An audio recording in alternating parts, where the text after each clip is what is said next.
Kumusta kayong lahat?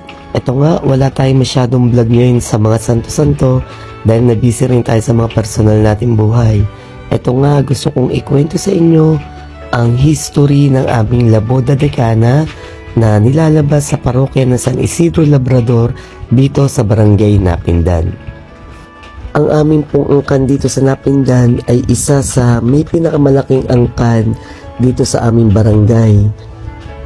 At ang angkan ng Pasawa ay aktibo pong naglilingkod dito sa aming simbahan sa parokya ng San Isidro Labrador.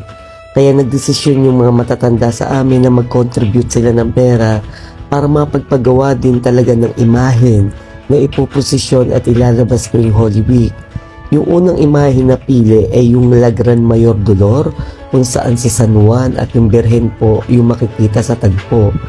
Pero malungkot kasi yung naipagawa dahil malungkot din yung tagpo. Noon unang pinagawa sa Bacolor, Pampanga kay Jimuel Pinlac na ang titulo ng imahen ng tagpo ay La Gran Mayor Dolor. Pero yung panahon na yun, pandemic yun at hindi na ilabas yung mga imahen. Gusto ng pamilya ng mga nakakatanda na palitan yung imahen na medyo hindi na malungkot.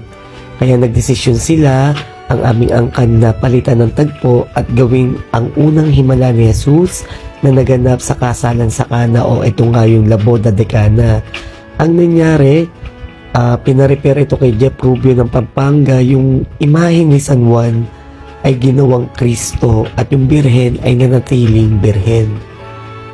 At nung Holy Week nung April 15, Biyernes Santo, yung April 15, 2022, naganap na ang unang salida ng aming mga imahen sa titulong La Boda de Cana. Ito po ay pagmamay-ari po ng buong angkan ng Pasawa dito po sa Napindan. Ang ginastos po rito ay nag-ambagan yung mga matatanda para sa pagbili ng imahen. Sumunod naman, nag-ambagan sila makabili ng damit, maipaayos ang karosa, at syempre yung mga pailaw. At hanggang ngayon, patuloy na nag-aambagan ng pamilya yung aming angkan para tustusan yung mga pangangailangan ng imahen tuwing ilalabas sila sa Holy Week at yung Birhen sa Marian Procession. At ako naman po si B-Boy at syempre yung aking mga pinsan ay inatasan po maging tagapangalaga dahil ako po yung nahilig din sa mga santo tulad ng aking mga pinsan. Kaya kami po mga bagong henerasyon ang nangangalaga at nangangasiwa sa mga paglabas ng imahen. Although yung matatanda yung gumagastos, kami na magpipinsan ang nag-aasikaso para sa mga pangangailangan nito. At yung imahen na La Boda de Cana ay pinagkasundoan ng matatanda na dito sa aming bahay po, dito kasi yung aming bahay sa Napindan, ito yung matandang bahay ng angkan namin dito sa Napindan. Ito yung naipamana sa aking magulang, kaya napagkasundoan nila na dito sa matandang bahay mananahan yung mga imahen.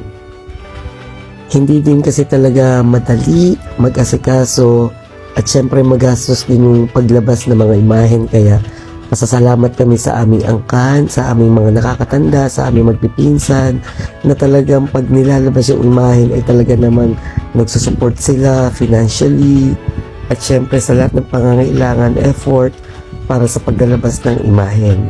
Muli, hanggang dito na lang. Maraming salamat. Paalam!